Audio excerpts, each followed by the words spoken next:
Part 1. Echoes of Forgotten Valor. You might have noticed history has a peculiar way of remembering. It remembers the thunder, but forgets the rain. It remembers the great speeches, the flag hoisted at dawn, the triumphant leaders in crisp coats, but often forgets the soft-spoken villagers, the women with tired hands, the monks and peasants who carried freedom like a secret flame.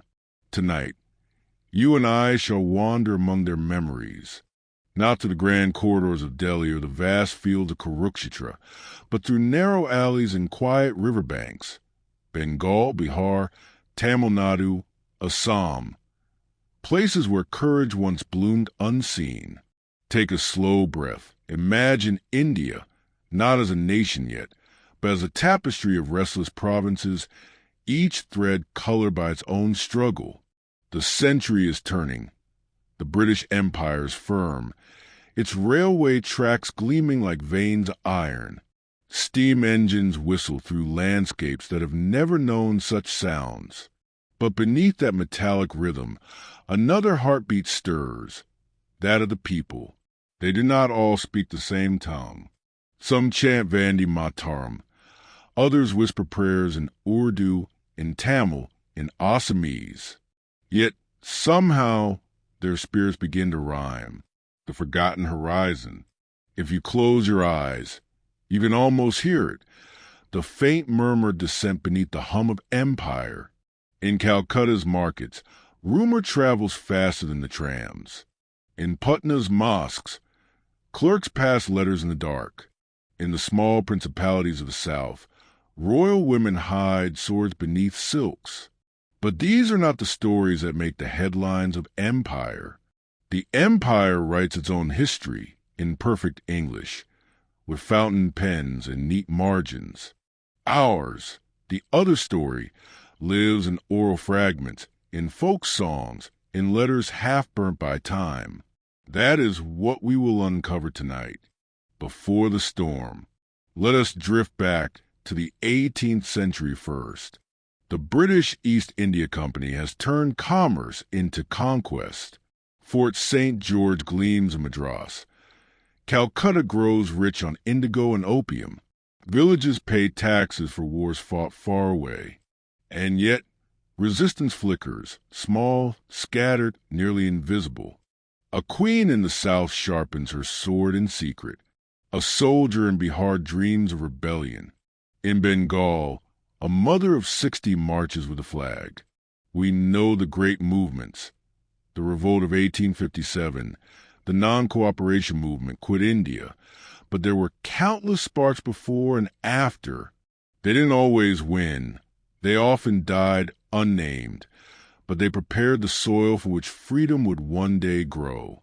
History, you see, is not only about victors. It is also about persistence. How memory fades. You might wonder, how could such people be forgotten? Partly, it's the cruelty of time. Archives crumble, governments change, textbooks shrink. Partly it's comfort. Nations prefer tidy narratives. Easier to teach, easier to celebrate. The footnotes get left behind. But perhaps forgetting also happens because these heroes asked for nothing. They did not seek statues or parades. They fought because it felt right, because the injustice in front of them was unbearable, because freedom, even half imagined, was worth more than breath. That kind of purity rarely survives the noise of history. An invitation. So tonight, let's give them company. Let us walk barefoot through the dust of their villages, past banyan trees and fading temples. Let us listen, not for victory, but for resolve. We'll begin in Bengal, where the monsoon rain turns lanes into rivers, and where an elderly widow once led an army with nothing but a flag. Her name was Matangini Hazra. But before we meet her, pause here for a moment. Look around you in the dark. Listen to hum of fans, the faint city sounds. Let them fade. Now, imagine another darkness, the one of 1900s rural Bengal. lit only by hurricane lamps and restless hearts. Between provinces, when you travel across colonial India in your mind, you start noticing how freedom was not a single rebellion, but a mosaic of defiance. In the East, women and men fighting through peaceful processions and armed marches alike. In the North, clerks and sepoys, scholars and shopkeepers, suddenly united by rage. In the South, rulers once loyal to the crown, now betrayed, now fierce. In the Northeast, teenagers with flags taller than themselves. It is easy now to trace a single map called India, but for them, it was 1,000 small maps, drawn on memory, erased by violence, redrawn in courage. The traveler's lens. Imagine yourself as a traveler, floating through those years. The railway whistle fade behind you. Bullock carts creak along unpaved roads. Everywhere, you find small murmurs of rebellion, a farmer hiding pamphlets beneath rice sacks, a priest refusing to bless the British officer, a young girl sketching a tricolor she has never seen printed. Each act tiny but together immense. When the British recorded mutinies, they meant such moments. But to us, they were awakenings. Why we remember. We remember them not because they toppled an empire. Most did not. We remember because they remind us what ordinary courage looks like. Matangini Hazra, a widow who led protests in her 60s, shot while carrying the flag. Pir Ali Khan, a bookbinder turned revolutionary, executed for refusing to betray his comrades. Velu Nachiyar, a queen who reclaimed her throne from the East India Company long before 1857. Kanaklata Barua, a 17-year-old who carried the flag into gunfire, smiling. They belong not to textbooks, but to whispers, the kind you pass at night to remind yourself that bravery once walked these lands barefoot. A pause before the journey. So, as you listen tonight, let your mind wander. Don't worry about memorizing dates or battles. Instead, follow emotions, fear, hope, love for a land still unnamed. You will notice how each province tells the same story differently. In Bengal, the song is lyrical, mournful. In Bihar, it is practical, secretive. In Tamil Nadu, regal and proud. In Assam, youthful, almost childlike in its purity. For stories, for corners, and a single heartbeat underneath. Transition to Bengal. Our first journey begins in Tamluk, a quiet town in Bengal's Medinipur district. The year is 1942. The Quit India movement is at its height. Gandhi's words, "Do or die," echo through the countryside. But in Tamluk, they sound different. Here, they are carried by an old woman, her sari plain, her hands trembling not from fear but age. She cannot read the English posters. She doesn't need to. The British soldiers call her the rebel grandmother. To the people, she is Matangini Hazra. In a few moments, we shall meet her properly. Walk beside her as she raises a tricolor and steps into legend. But first, close your eyes. Hear the rustle of palm leaves, the distant conch of a temple, the rhythm of marching feet approaching from a narrow lane.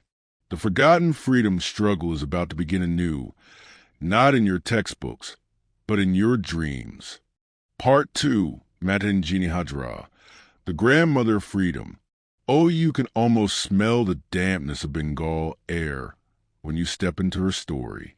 The scent of wet earth, of palm sap and river mud, and somewhere, faintly, the smoke of rebellion. The year is 1942, and India trembles on the edge of something vast, both terrifying and beautiful. The British call it sedition. Gandhi calls it Quit India. The people, most of them, call it hope. And in one small corner of the land, a 60-something widow decides to walk into history with nothing but a flag. the woman from Tamluk. Her name, Matangini Hazra, born in 1869 in the small village of Hagla, Midnapore, the same year that Gandhi was born, though they would never meet. She was married young, widowed young, a familiar sorrow of her time. She lived quietly, weaving and helping neighbors, until one day she wandered into a local political gathering. She could not read the slogans. She did not know who led it, but she felt in her bones that this stirring, was what her life had been waiting for. She began to attend every meeting she could. Barefoot, white sari wrapped tight, she walked miles to hear Congress leaders speak. When Gandhi launched his movements, Salt Satyagraha, civil disobedience, she was there, though no one wrote her name down. Villagers started calling her Gandhi Buri, the old woman Gandhi, salt and spirit. In 1930, when the British banned Indians from making salt, Matangini joined protests along the Bengal coast. Police beat her, jailed her. She refused to pay fines.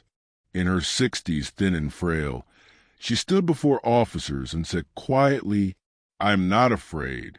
I will go again."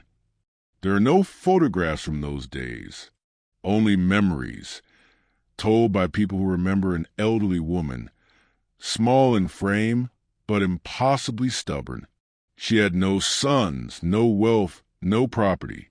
What she did have was conviction, as fierce and simple as fire. Bengal in revolt. By 1942, Bengal was burning. The Quit India movement had reached its fever pitch. Congress leaders were arrested, communication lines cut, but rural Bengal, especially the Tamluk region, refused to go silent.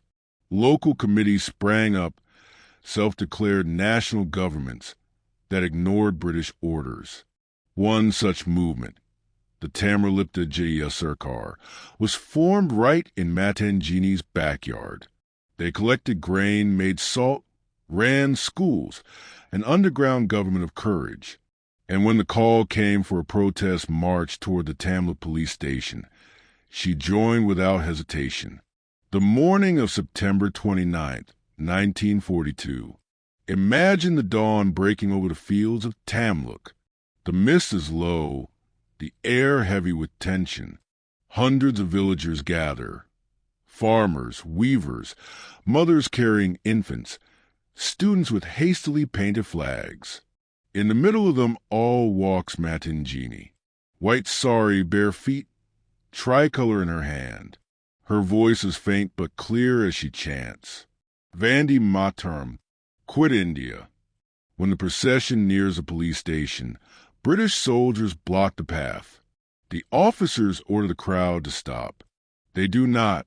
A warning shot is fired. Then another. Then chaos. People scatter. But Matangini steps forward, waving the flag higher. The last march. Witnesses remember it clearly. 3 bullets struck her. 1 through the arm, 1 through the forehead. She fell, but did not let the flag drop.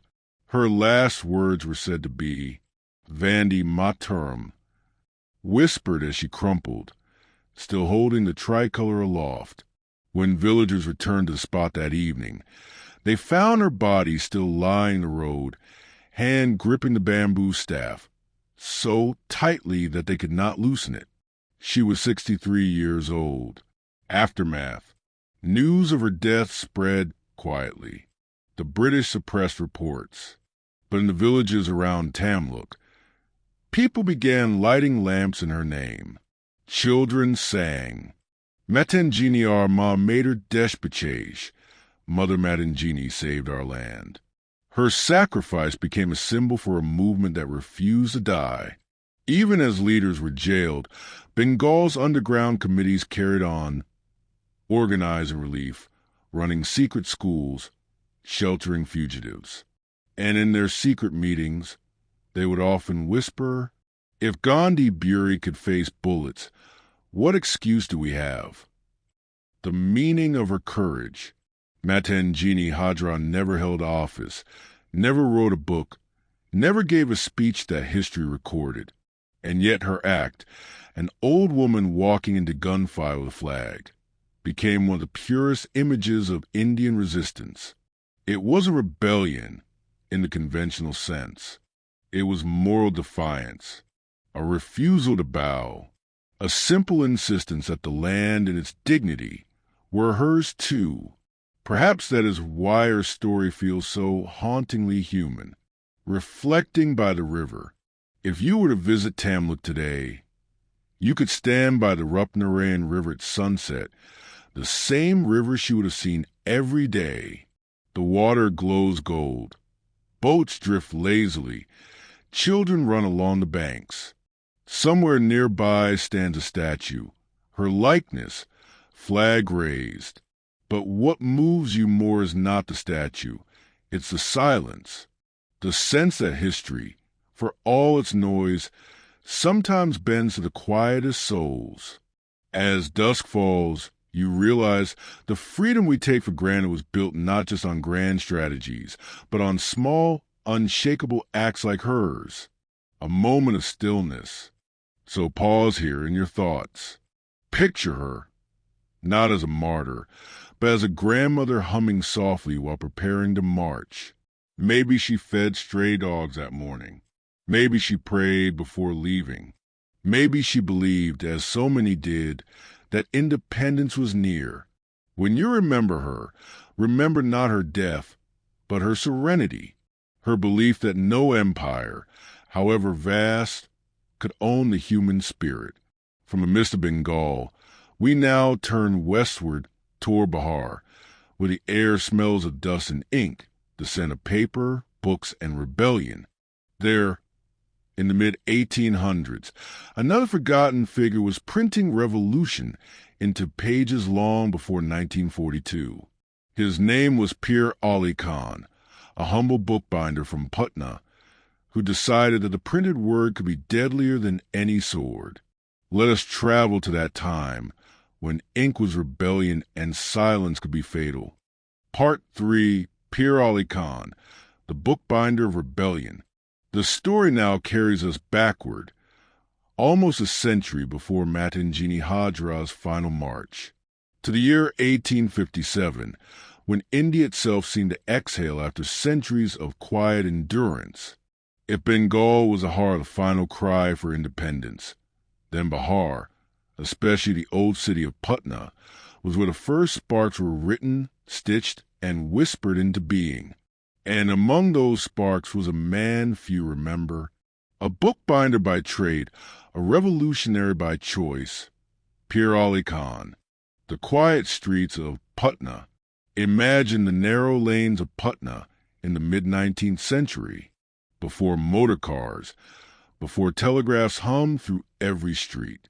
You'd hear the sound of bullock carts creaking, temple bells at dusk, and somewhere the soft scrape of metal on leather as Pir Ali worked.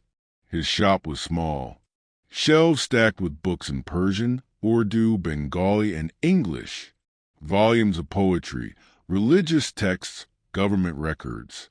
He mended torn pages, restitched bindings, and polished covers until they gleamed.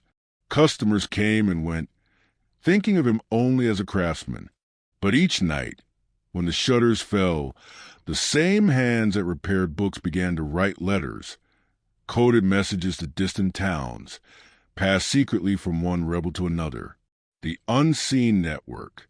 Pir Ali Khan was no scholar, yet he understood something profound. Information was power. By 1856, tension simmered everywhere. Rumors of rebellion flowed through India's bazaars like monsoon drains. Soldiers of the East India Company murmured of cartridges greased with forbidden fat, of wages unpaid, of temples and mosques insulted. Pir Ali's shop became a meeting place. Men from Aura, Lucknow, Danapur, and Delhi came and went, pretending to buy books, but leaving with hidden pamphlets tucked inside their robes.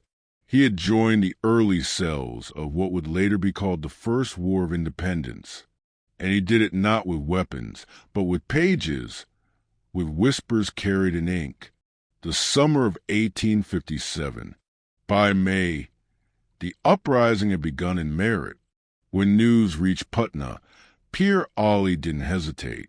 He gathered his circle, artisans, clerks, former sepoys, and began planning a revolt timed with mutinies nearby.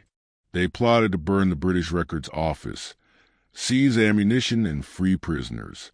Letters went out under his seal, written in elegant Urdu, full of poetic metaphors that concealed clear instructions. But in rebellion, as in all things, timing is cruel. The betrayal. A few days before the plan could unfold, a messenger was caught. The British police raided Pir Ali's workshop. Inside, they found pages with strange symbols, half-burnt leaflets, and, most damningly, a list of names. Pir Ali was arrested along with 33 others.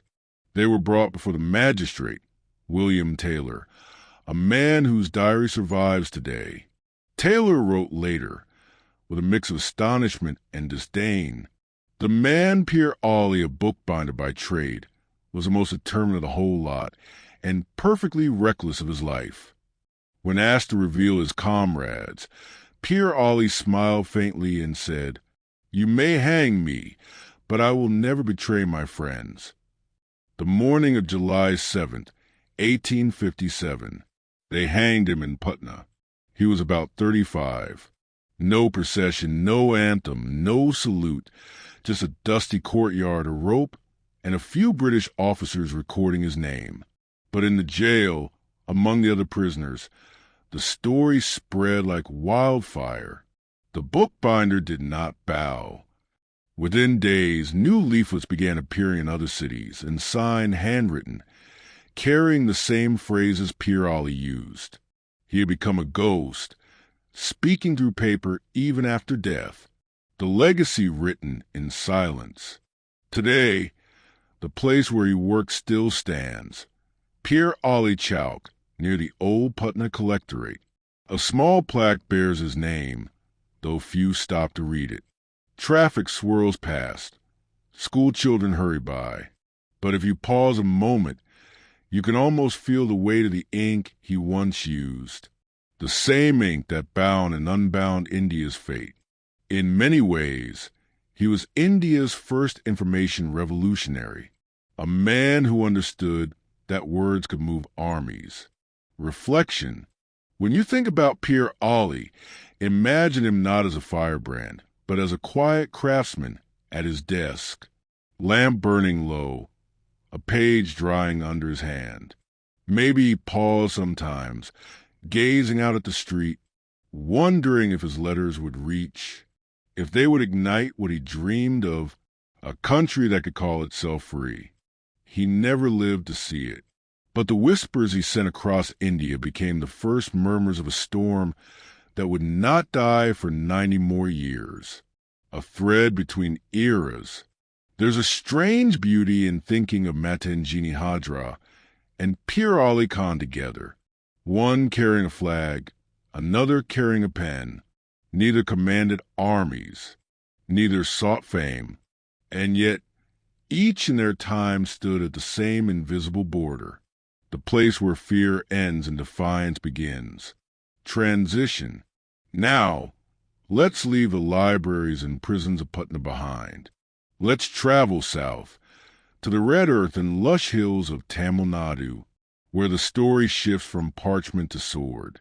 There, a century before Matangini's march, and even before Pir Ali's ink dried, a queen rose from grief to wage a war unlike any other. Her name was Velu Nachiyar, and her fury would shake an empire. Part 4, Velu Nachiyar, the Lioness of Sivaganga.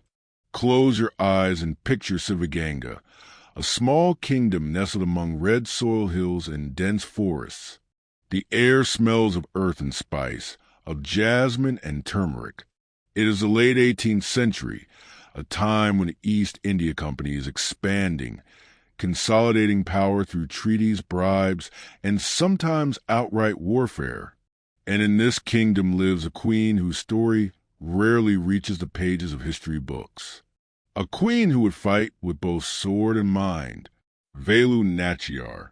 The young queen, born in 1730, Velu Nachiyar was the daughter of King Ramnathasatapati, a ruler in the Tamil region. From childhood, she was trained in archery, swordsmanship, and strategy, unusual skills for women of her time, but she bore them naturally. Her education went beyond martial arts. She learned the politics of kingdoms, the subtleties of alliances, the art of listening before speaking. Yet, she lived in a time of peril. The East India Company sought to expand through force, and rival kings were often merciless. Her husband, Matavajigannatha Periyadayar, ruled Sivaganga, but was eventually killed in a battle against the company's allied forces. Velu Nachiyar was now a widow, young but fiercely determined, and she swore vengeance. Assembling allies. Unlike many rulers, Velu Nachiyar did not wait for armies to arrive at her doorstep. She built her own forces, forming alliances with local chieftains, tribal leaders, and even escaped soldiers from neighboring states. She was also one of the first Indian rulers to employ a female army unit, the Udayars, women trained in combat, who would fight alongside men. Imagine the audacity. In a world dominated by men, she trained women to wield swords, bows, and spears. And, like Pir Ali Khan, she understood strategy beyond the battlefield. She employed spies, secret messages, and guerrilla tactics. She plotted not just revenge, but liberation. The battle for Sivaganga. The East India Company had installed puppet rulers in nearby territories. Velu Nachiyar knew that direct confrontation would be costly. Instead, she laid siege to strategy itself. Ambushes at night, cutting off supplies, swift raids that vanished before dawn. Local legends describe her riding at the forefront of the army, sword in hand, bow across her back, and a fierce determination in her eyes. She became a symbol of resistance, her presence alone enough to inspire villages to rise against foreign domination. Eventually, she reclaimed her kingdom, not just through brute force, but through a network of intelligence, patience, and tactical brilliance. She ruled Sivaganga for decades, earning respect from allies and fear from enemies alike. The strategist and scholar, Velu Nachiyar's genius lay not only in combat, but in governance. She maintained diplomacy with neighboring kingdoms, ensured her people's welfare, and fostered trade to strengthen her economy. She understood that freedom was not just a battlefield victory, but a sustainable state of mind for her people. Her story reminds us that courage comes in many forms. The sword raised against invaders, the mind planning carefully, the heart caring for subjects despite personal loss. In her, we see a blend of warrior and philosopher, qualities that are often invisible in standard history.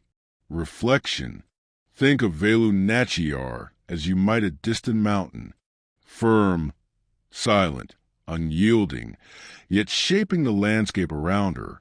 She reminds us that heroism is not measured in headlines, but in long-term impact. Her women soldiers continued to inspire others. Her governance left an imprint on regional stability. Her resistance challenged one of the most powerful empires in the world. She is remembered locally, yet globally she is almost invisible. And perhaps that is a lesson here. Greatness does not always seek recognition. Sometimes it quietly protects, guides, and resists, a thread between heroes. So far you've walked alongside Matangini Hazra, who raised a flag into bullets, Pir Ali Khan, who inked revolution into pamphlets, and now Velu Nachiyar, the queen who led armies and built futures. each one from a different province, different century, different struggle, yet the thread of courage binds them. You begin to notice a pattern. Resistance is rarely about glory.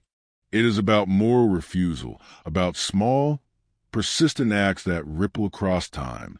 Transition. From Tamil Nadu's hills, let us now travel northeast, to the lush tea gardens and dense forests of Assam. There, a 17-year-old girl, barely more than child, would carry a flag into gunfire. Her name, Kanaklata Barua. She reminds us that courage is not limited by age, nor constrained by circumstance. Part 5. Kanaklata Barua, Assam's teenage martyr. Close your eyes and picture Assam in the 1940s. Dense forests, flowing rivers, the aroma of tea gardens mixing with the earth after rain. The world is at war, Europe in flames, Japan advancing in the east. And yet, in India, another battle brews quietly. The fight for independence. Among the thousands ready to march, one figure stands out. Not for her age, not for experience, but for absolute courage. She is Kanaklata Barua, a 17-year-old girl from the Sivsagar district. Kanaklata was born in 1924 into a region still echoing with tribal traditions and local kingship, but increasingly aware of the colonial chains around it. Her family was patriotic, immersed in the stories of Gandhi, Subhash Chandra Bose, and other leaders of the independence struggle. From a young age, she participated in student and youth movements, learning songs of resistance, writing slogans on walls, and gathering quietly with peers to plan protests. Her teachers would sometimes call her spirited, though to Kanaklata, it was only common sense. Freedom could not wait for adulthood. By 1942, the Quit India movement swept through India. Assam, though distant from the Central Powers, felt the fervor deeply.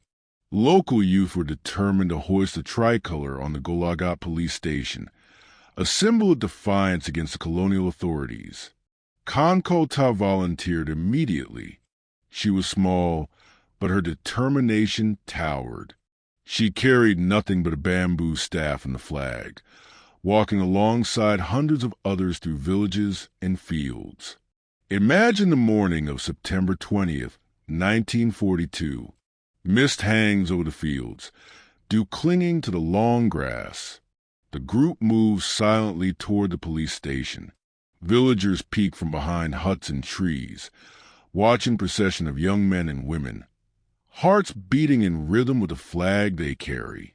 The British officers notice the march and order the crowd to disperse. Shots ring out. Chaos erupts. Kanaklata does not falter. She continues forward, holding the tricolor high. She is fired upon. Witnesses say she was struck in the chest. She collapses, flag still in hand. 17 years old, and yet her courage eclipses decades of experience in older rebels. Kanaklata's death shocked the region. The tricolor she carried became a symbol of youthful defiance. Songs were written, poems composed, memorials erected. Her bravery inspired countless young people to join the freedom movement. She proved that resistance was not the domain of age or rank, but of heart and will. In the quiet forests of Assam today, you might stand beside a river where she once walked. The tea bushes sway. Birds call in the distance. If you listen carefully, you can almost hear the whispers of those who march with her. Even a child can carry the weight of a nation. So now we have walked across centuries and provinces. Matangini Hazra, the grandmother raising a flag into bullets. Pir Ali Khan, the bookbinder whose letters fanned the flames of revolt. Velu Nachiyar, the queen who led armies to reclaim her throne. Kanaklata Barua, the teenager who carried courage in her small hands. Different times, Different places, different methods, but each acts as a beacon of moral resistance, a reminder that freedom is woven from countless acts of defiance. Pause for a moment. Imagine standing at the confluence of these stories. The rivers of Bengal, Bihar, Tamil Nadu, and Assam converge in your mind. You see bravery not as a single monumental act, but as a series of choices made in the quiet, unseen hours. Freedom is not simply declared. It is lived in courage, in sacrifice, in the refusal to bow. As you breathe, let the courage of these unsung heroes settle into you. Let it remind you that history is not only written by the powerful, but also by those who dare, quietly, without expectation of recognition. We will reflect on the legacy of these regional patriots, weaving together their stories, exploring their impact on India's freedom, and gently drawing our journey to a close. We will pause to reflect on what it means to remember the forgotten and how their courage continues to ripple through the country today. Part 5. Kanaklata Barua, Assam's teenage martyr. Close your eyes and picture Assam in the 1940s. Dense forests, flowing rivers, the aroma of tea gardens mixing with the earth after rain. The world is at war, Europe in flames, Japan advancing in the east. And yet, in India, another battle brews quietly. The fight for independence. Among the thousands ready to march, one figure stands out, not for her age, not for experience, but for absolute courage. She is Kanaklata Barua, a 17-year-old girl from the Sivsagar district. Kanaklata was born in 1924 into a region still echoing with tribal traditions and local kingship, but increasingly aware of the colonial chains around it. Her family was patriotic, immersed in the stories of Gandhi, Subhash Chandra Bose, and other leaders of the independence struggle. From a young age, she participated in student and youth movements, learning songs of resistance, writing slogans on walls, and gathering quietly with peers to plan protests. Her teachers would sometimes call her spirited, though to Kanaklata, it was only common sense. Freedom could not wait for adulthood.